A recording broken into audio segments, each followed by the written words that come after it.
What is up, y'all? I hope you're doing well.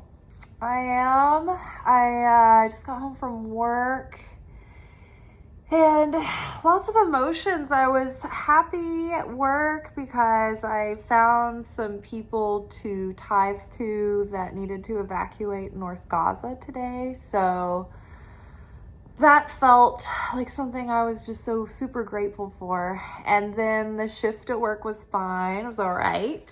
And got home and saw that the Samud flotilla has been bombed by a drone, presumably you know who.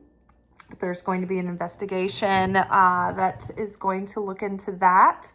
It was one of the ships that was about the size of like a fishing boat. It was called the family boat. No one was hurt. The ship is still intact. I don't think it compromised the vessel so that it can't, it's still seaworthy, I believe. So thank God. The participants are brave and courageous as always, and they're just continuing to press forward. Just the most amazing things to look on and see. And then let's see what else. There's lots of reports about things going on at home. France just lost their president, so they have a prime minister, but not a president. Or no, they have a president right now, but they don't have a prime minister. So their government is unstable right now. They have half of the government running that can keep, the daily things going, but Parliament is frozen. And so that really struck me because it seemed that France was the last beacon of, or maybe not, maybe that's too definitive to say, but France was has been one of the main beacons of democracy. And the French Revolution, the fervor that is still within the French people, you just feel like they're always going to value individual freedom and liberty. And so it's just weird to see that happening. And I don't know the details of what went on. It was like there was something about a confidence vote, and so maybe the people want this. So hopefully the majority are of the Democratic persuasion of wanting freedom and justice for all. Not saying Democrat versus Republican, or I'm just talking about democracy in general. So yeah, we'll see how all that shakes out.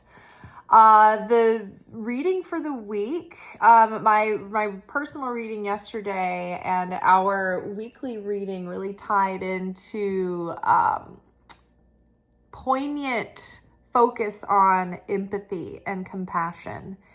And I feel it so strong today. I think that Pisces Lunar Eclipse really was like a tidal wave of spirit and emotion and soul. And I'll get into the reading because we'll talk about it. But I'm like choked up. I've been so tender and sensitive today. Just watching it all and bearing witness and just taking it all in. So the river card comes up first. And the river is like this rushing water, right? And it's there, when if you're a nature person, you may have gone to different bodies of water. You may have been around ponds and lakes and oceans and rivers. And when the water moves more, it's like it's more appealing. Like I don't love a lake because it's got all the murky sediment and impurities in it. A pond has got a lot of like algae and sediment, and it's cloudy water. But when you get into the ocean, it's still not crystal clear, but the waves, they're moving back and forth all the time, and it just feels like the water is always sort of like cleansing itself. Well, the river, when you get into like a river out in a rural area where it's not like a city river, but it's like a clean rural area, and it's like babbling over the rocks and it's rushing, and you've got like little rapids and stuff, it just feels so clean. And all of when the water is moving and when it's rushing through, it's like it's moving all of the debris and it's moving all of the impurities. If you've ever seen like footage, or if you've ever been in an area that's been in a flash flood, that water moves through and it is so powerful. It grabs everything and it just starts moving it. And I feel that is like what I would describe the Pisces eclipse was like, this rushing water, this flash flood that's just moving through humanity and pushing out all of the hardness that would put a block or a wall around our heart that would prevent us from being able to take in the magnitude of the suffering and the preciousness of the people that are facing what they're facing. And when you have that feeling that you allow to wash over you, and your heart is broken, and it's not about you. You're not crying about yourself, but you feel broken for others. It's a very powerful state to be in, and to pray and to hold on to faith and certainty in that moment. But in that sincerity and that brokenness, your prayers are elevated when they're for someone else and when you're broken for someone else and not yourself. And so many people are afraid to look at the images and to feel the feelings for the people, the terror and the sadness and the grief and the anger and the rage. They're afraid of it. That's why they don't want to be empathic and they don't want to be compassionate, because it requires that you feel something outside of yourself, and it's usually not going to be very pleasant. But it's that feeling, though, that willingness to feel someone else's pain that actually keeps your heart pure. It's so funny because pain that happens to us directly sometimes can leave us feeling so bitter and sour. And it really, like, we really have to choose how we see things and how we perceive and how we choose to interpret things when it's our own pain. But it's like when we're feeling pain for someone else, I feel like it purges that bitterness. And it's true that if you're not careful and you carry judgment, then it can build an anger and a bitterness against who you feel is the antagonist. But we have to resist any seeds of darkness that are trying to take root, right? Think about if you've ever gardened and you have like garden boxes, you kind of try to keep the fertile soil. You tend to the soil. And so after your growing season, you let it lie fallow over the winter, and you might weed your garden at the end of the fall. And you let it sit over winter, and you might turn the soil, right? Keep the soil tender. And come spring, you're weeding everything, you're getting everything ready to put your seeds in. But that soil is so fertile and tender that weeds come and they want to take root, and they grow so fast, and they can overtake your garden boxes. And so you have to keep those weeds pulled out. And that's like right now, it's like we are in this moment where our hearts are being worked on. Our hearts are the ground. Our hearts are the soil. And so we are taking that gardening spade, and it's like we're striking that hard, cracked, unyielding surface of the soil, and we're getting that heart softened and tender and prepared to receive that seed and to nurture that seed and to crack that seed open. And so we can't allow the weeds of our mind, the negative thoughts, the fear, the prejudice, the anger, the hatred, the blame. We can't let that overtake the soil that we are about to plant beautiful seeds into. And so the grief that we're feeling, it has to be handled with care so that it washes away division. It washes away prejudice. It washes away indoctrination and false belief systems that were implanted in generations and generations that came before us. You know, we have to stop and think that the generation before us was fed this BS as well, and hidden in the same package of evil, of wickedness, of taking the message of truth and trying to twist it for someone's own agenda, right? And so we're seeing through it all, and all of this negativity is getting washed away. I will say this, that I have a heart that loves everyone. And I would not consider myself a prejudiced or racist person.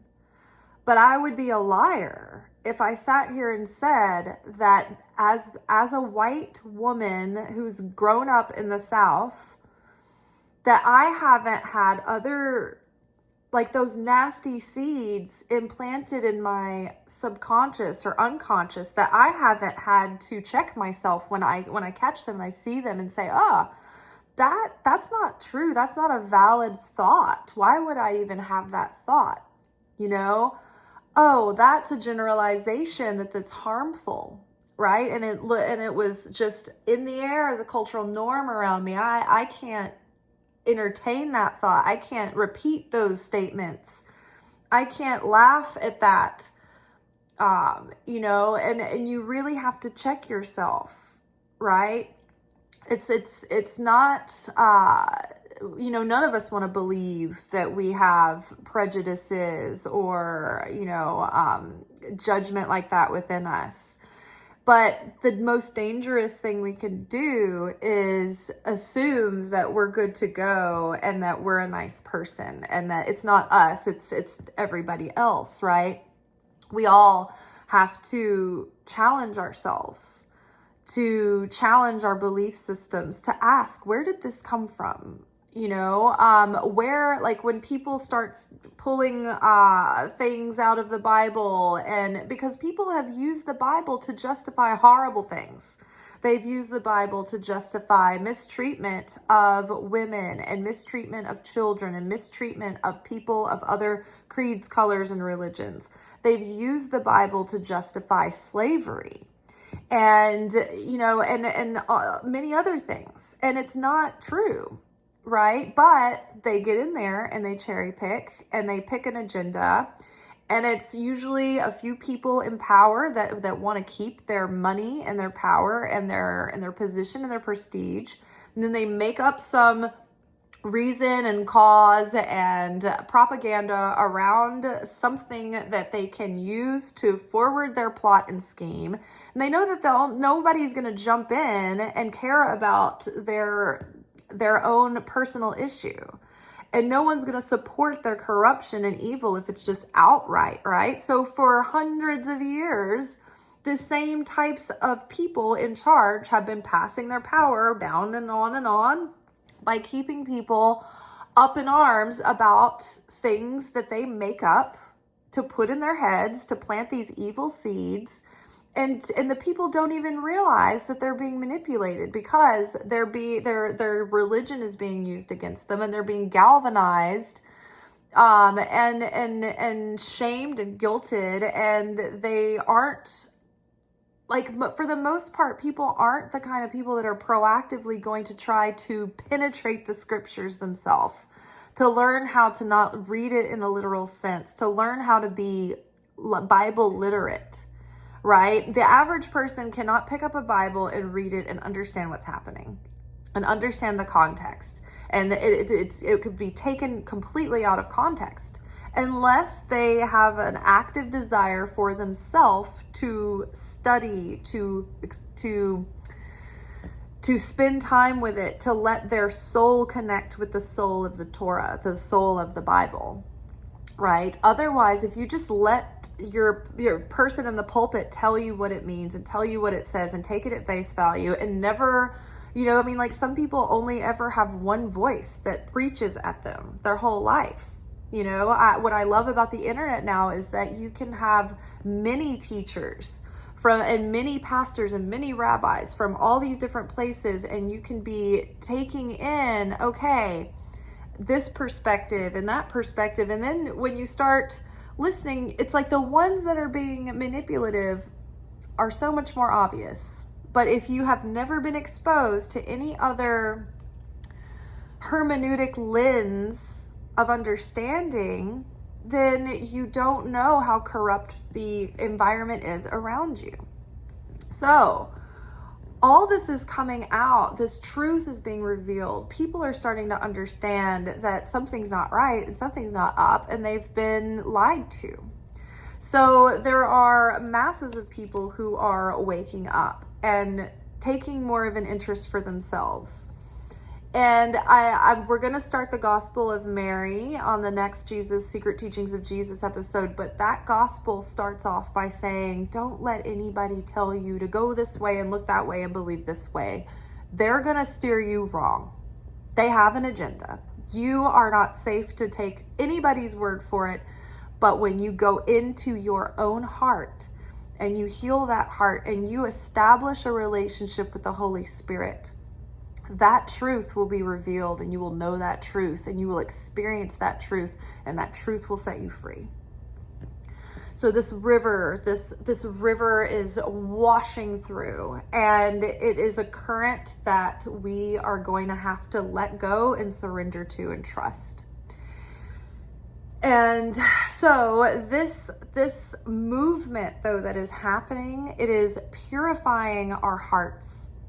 And it is bringing people together. The Three of Pentacles is about working together in collaborations, in creative collaborations. In order to resist the darkness, it takes creativity, because you can't fight fire with fire, because then you become it.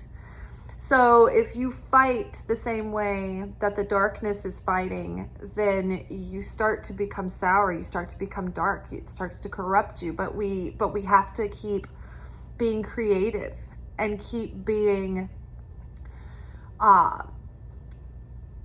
sharers of love and light, and people who are like persistently helpful and persistently fixing and correcting and showing up with resourced people with brilliant creative ideas, But the movement is taking hold, and people are coming together in unity, and they're finding ways to collaborate and work together to use their talents and their ideas and their gifts to pull together, and for the sake of the world, for the sake of all. There's so many people that need us right now. There's so many groups, there's so many countries in need, there's so many issues. The environment needs us, the animals need it, but the people right now, I think, need us the most immediately.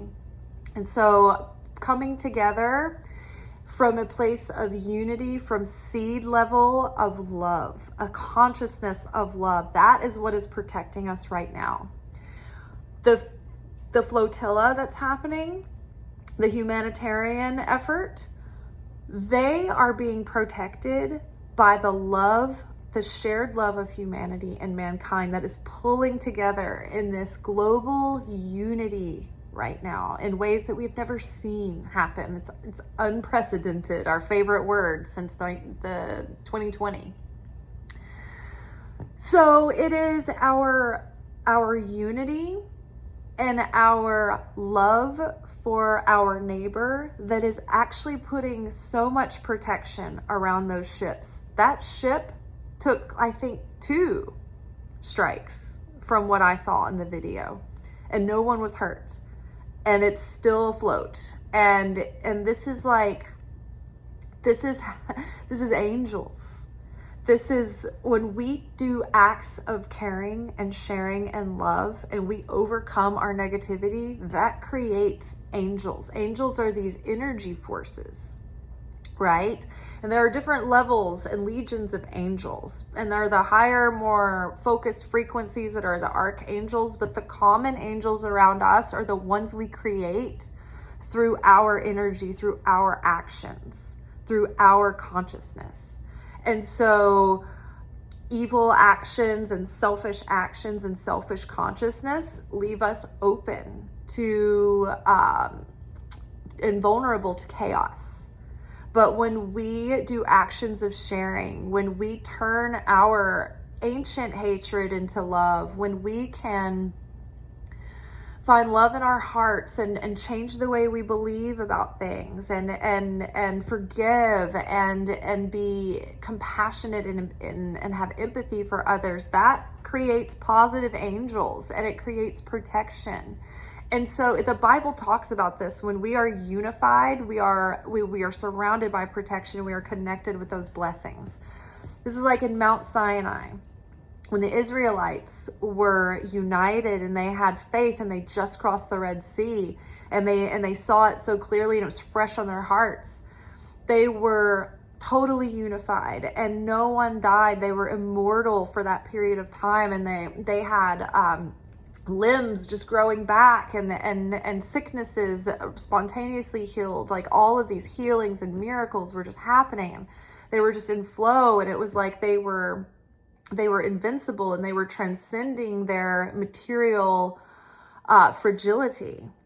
Now, when the people of Israel started to complain and they started to become divided and they started to, nag at each other, they're not getting along, they're moody, they've been on the road, they start to sow seeds of division, and that division afflicted the Israelites with curses. And sometimes it was sickness, which was like poisonous snakes. But that covenant was broken when the negativity took over and they let that poison them.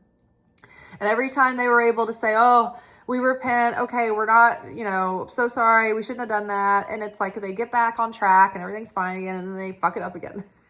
Sound familiar? This is us, right? We are the Israelites. And so we have to choose, like constantly make that choice. What consciousness are we choosing in this moment? What thought am I choosing? What feeling am I choosing? What action, what words am I choosing? And we need to be choosing to work together and collaborate. Even the people that you think are your enemies, we have to find a way to bridge the gap where we can. If we give, like for instance, in the tree of life, each branch is balanced with like 2 virtues. And the top has mercy and judgment. And so what happens is if there's too much judgment, then things get too severe and there's no mercy, and it's like things are tyrannical and forceful and violent and harsh. And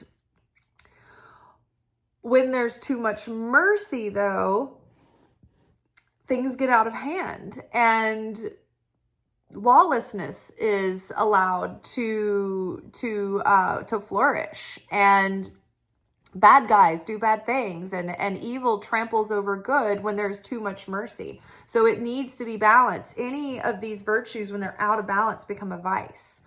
An example of giving too much mercy was pick any one of these many recent stories about men, you know, at the beginning of their career or whatever you want to, you know, there was always an excuse, right? If it's an older man, then, oh, forgive him, you know, no, he's trying, you know, it's always about forgiving the predator in certain circles, right? Oh, you know, we can't let these guys that are great baseball players lose their wonderful career ahead of them over a silly rape. Let's, you know, just give them probation. That's when you're showing too much mercy. That's when it's misplaced, right? That's when it's abused. Right? That's when people are using that language to manipulate people into believing that they should just go along with this. This is a very typical thing in certain sects of like groups. It's all coming out and it's all in the, you know, the media now, but there's so much like in the church. They're always, you know, protecting the men who are harming and afflicting these young girls. It's like, oh, we don't want to ruin his life, like vote for mercy, vote for mercy. It's like, this is when it's not supposed to be used, right? This is when we're being too merciful. And so then it's just like, you know, just do whatever you want to whoever, right? We don't want to ruin your nice career ahead of you. Right? So this is when it's wrong. When there's too much mercy, it's like then you just let criminals trample all over people, right? In unjust ways. But when you're too cruel and exacting and there is no mercy in some scenarios, then you create more darkness, more division, more blowback. So it takes discernment to know, okay, when do we direct this mercy and when do we direct this judgment? When is it appropriate? When is it helpful to do so? When we're dealing with people who are very close to us in our lives,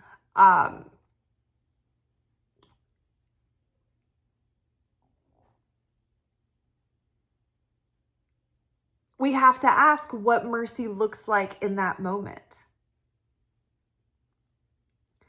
Who is the mercy being extended to, right? But however,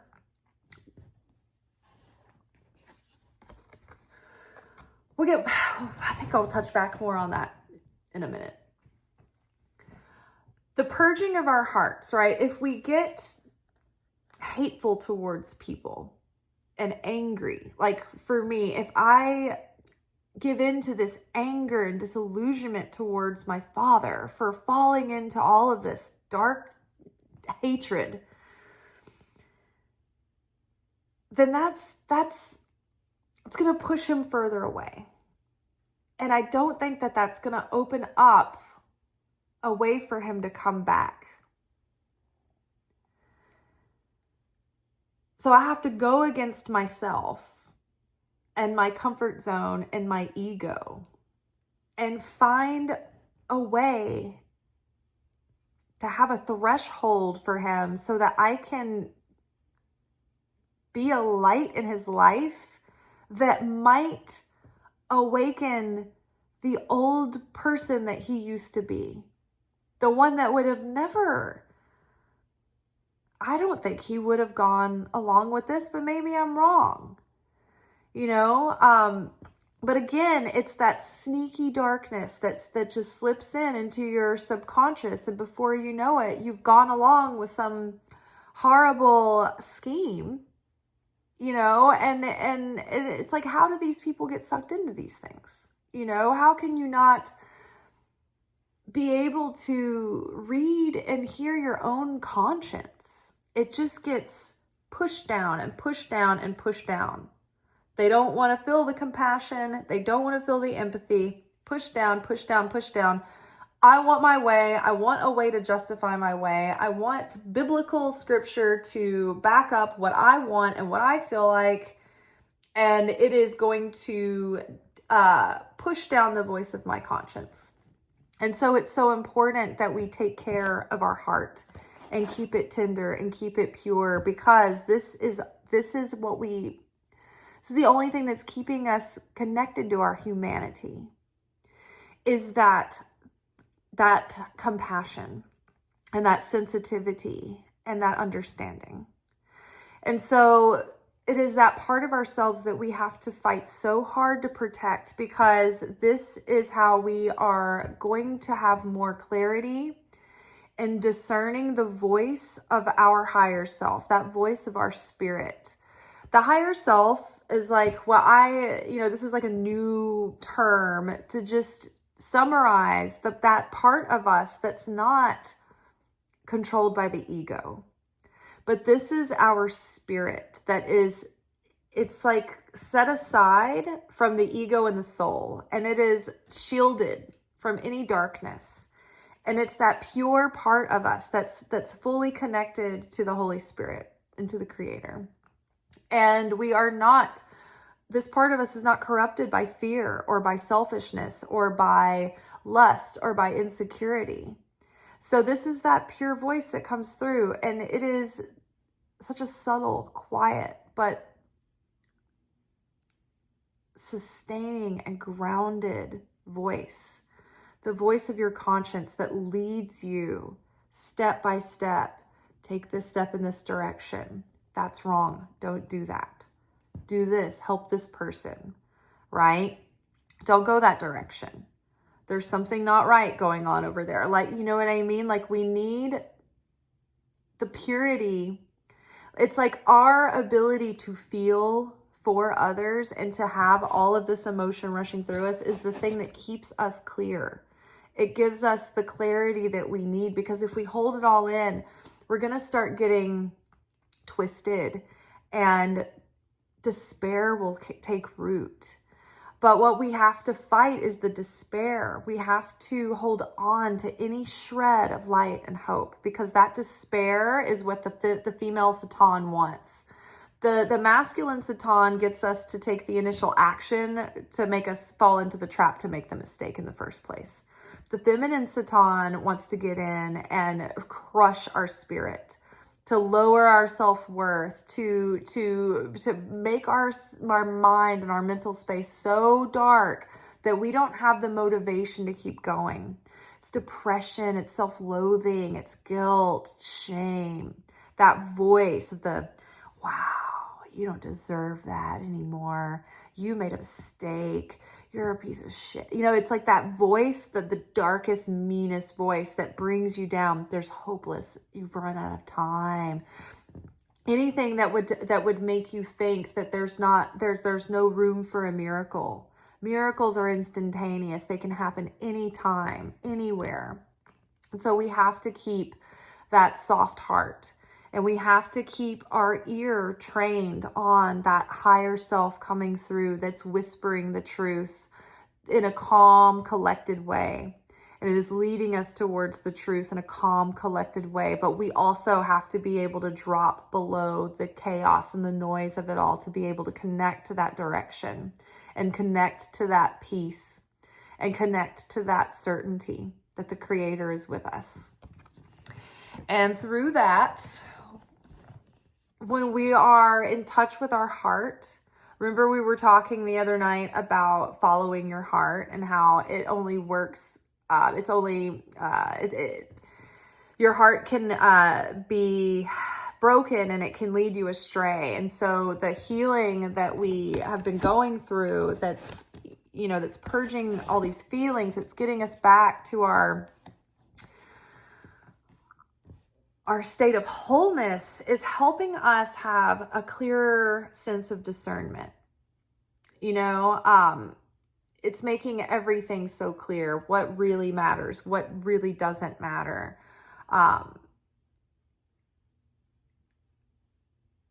Like this morning, I was like, I don't need to wait for my payday to tithe. I can just Tithe now while people need it the most before, something happens.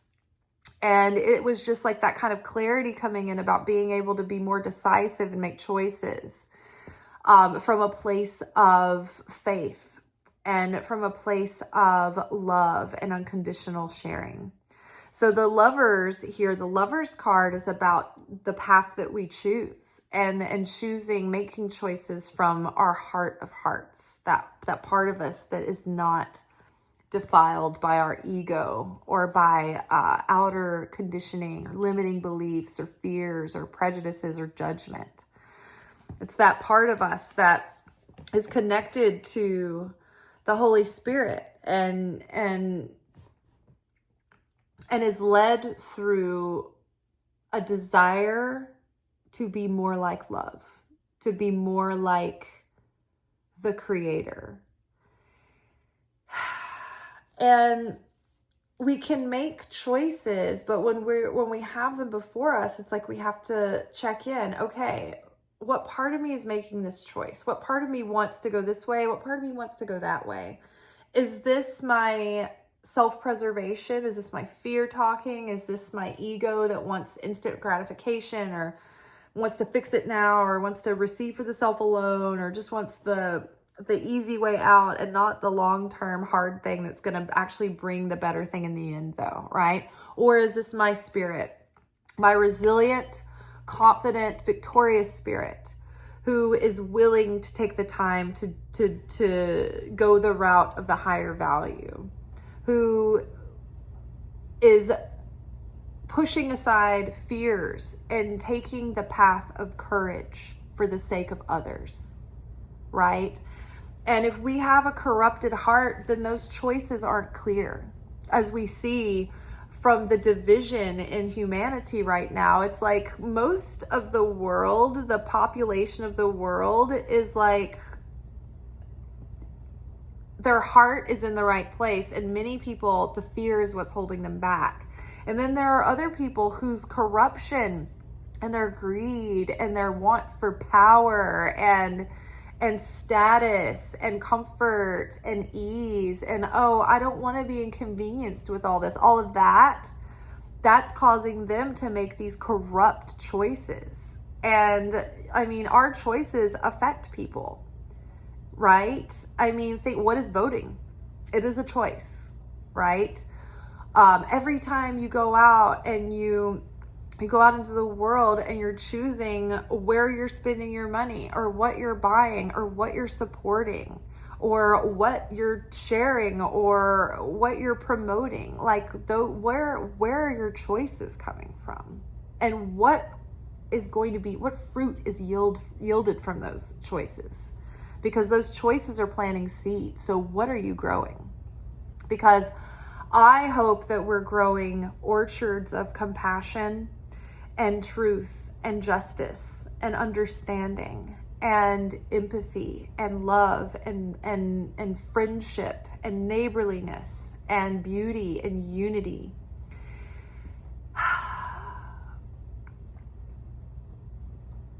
But unfortunately, we've got to clear a lot of the ground that has been grown up with weeds and poisonous vines and toxic fruits. And so we've got to clear that ground and get that out of our heart and get that out of our mind and get that out of our system. And when it creeps up, because of the environment that we've been exposed to in our lives, we want to say, that weed's not growing. I'm pulling that out before it gets roots. I'm pulling that out before it suffocates all the other growth around me. I'm not going to let that thought or that word escape my mouth if it's coming from darkness, if it's coming from hatred or prejudice or selfishness. So every choice that we make now, we need to consider, okay, how can we choose to make changes that have other people in mind? How can we start to live for the highest good of all? Because it is this this cleansing of this negative emotion and negative consciousness within us that is firing us up. The humanity right now, the people in the humanitarian efforts coming together, the people coming together, protesting, they're doing it because they have a heart that cares about others, right? They're not self-centered, right? So it's this global movement right now that's coming together of people that they're waking up. Their heart is being purged, the shells are being broken, and now it's like their conscience is coming through, and their conscience is telling them, you need to be more conscious when you make choices. You need to choose consciously and choose for the sake of humanity and choose for the sake of sharing and act for our neighbor and act for our brother. This girl at work was just talking today about how she kind of had a bad taste in her mouth about the people at her church because there's someone getting a divorce and everyone was just alienating them and saying, oh, like, I'm praying for you or whatever, but they were just like making this person a pariah. And it's like, faith without works is dead, you know? And I'm sick of people treating people like shit and then being like, well, I'll pray for you, and then going off and just gossiping and running their name through the dirt and all pretending, oh, you're a brother, you're a sister. It's like, get the fucking bullshit out of your mouth, all right? Because it's making your breath stink. All right, we need to be real, and that gives me the smell of like a room that has stealth farts in it. Do you know what I mean? People like that, when I look at them and that attitude that I see in people, that evil, that wickedness coming up, and that self-satisfiedness in that wickedness, I smell the stench of rancidness in them. And so we're waking up, and it's going to be very clear that the difference is going to be clear. There's not going to be confusion anymore. People are like, oh, no, my conscience is clear. I'm no longer confused. All the shit that was confusing me has been washed away. And now it's like suddenly, it's like I see the light. I've got this revelatory eureka, and I am on fire for love. I'm on fire for humanity. And I'm on fire beating the drum of truth, of goodness, of kindness, of life, of love, of sharing. So the answer right now, our call to action is love, is faith, is holding one another in our hearts and feeling that love, feeling that pain when we see other people suffering. It is protecting people. It is putting miracles in the air for people. And even though darkness is still trying to take action, it's like it's getting deflected by all of this love that is just starting to permeate through humanity right now for one another, and our concern for one another, and our willingness to show up and take action and do something to help. Don't just talk about it and think, oh, I'll say prayers for you. We are the prayers. Like what? Like the prayer that what? Somebody else will come along 10 minutes later where you just were. Like God uses us. We are the vessels for his good works, for the light. The angels work through us, right? Every now and then there's some miracle that might materialize out of thin air, but for the most part, we're supposed to be here doing these good things for one another. So when, you're faced with the next time that you're like, oh, you're tempted to just say nice pleasantries, think, in this moment, can I actually be of help? Is there something that I can do? And not pass the buck with a nice word, but really do something. And it's not that we shouldn't be praying. We should be praying for people. Those are very powerful. But it's not enough to just pray if there's something you can do and then you just don't do it. And like this will happen to me sometimes. There will be a moment where the God will send me someone and it'll catch me off guard. And sometimes I don't react well, and I'm always so sorry about that afterwards. And then the times that I do react well in the moment, I'm so grateful. And a good example of this is when I am caught off guard in the parking lot at the grocery store or at the grocery store by someone who needs help getting groceries, or they're wanting money, or they're wanting you to buy their groceries for them. Anytime I have panicked and gotten overwhelmed and stressed and just been like, I'm sorry, I can't do it this week or this time, I have felt devastated afterwards. I have never forgotten the faces of these people that have approached me in those moments. And I think about them all the time, and I almost like wish that I would see them again. And I need to replace the cash in my wallet that I used on vacation, but I started to put cash in my wallet, $40, just a quick grab to give to someone, so I don't have to say, I don't have any cash on me. And if they want me to buy their groceries, I'm like, I may not have that much money to buy the groceries, but at least I have something to give them. And it's not just a no, but it's, here's something, right? And it might get the ball rolling. Somebody else might pitch in that sees what's going on. But yeah, the times that I have in that moment been like, you know what? Yeah, like, come with me to the line and I'll pay for your groceries too. I'm so grateful in those moments. I have such a feeling of relief that I didn't become fearful and hard and like closed off and just caught off guard in a moment and become defensive and then shun someone away, right? So yeah, I mean, we are the vessels of the light. We are God's hands and feet on the earth. So, just think about that as you move through life. If there are times, and it's not like we're not going to get it perfect every time, but it's the motive of your heart that matters, but it also that you need to action to back it up. But when you really care and you start making an effort, maybe you don't always do it perfect, but the effort that you're putting in counts. Right? So that's all for tonight.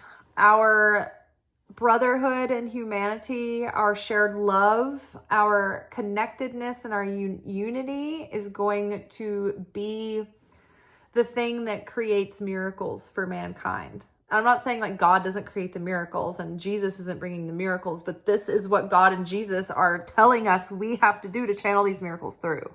Right? It's like, it's not like for instance, would you just do your child's homework all the way through elementary school, junior high, high school, and college? No, because then you'd be like, well, you didn't do any of this for yourself, so you haven't gotten any education. I just did it for you, right? So too, are we in charge of the spiritual works that we do on earth, right? If we just lay back flaccidly, always waiting for the miracle to save us, that's like racking up credit card debt with like no intention of paying the bill.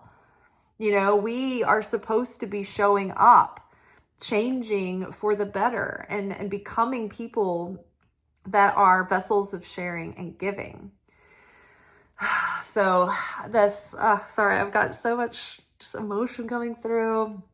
It's all been so overwhelming to take in today.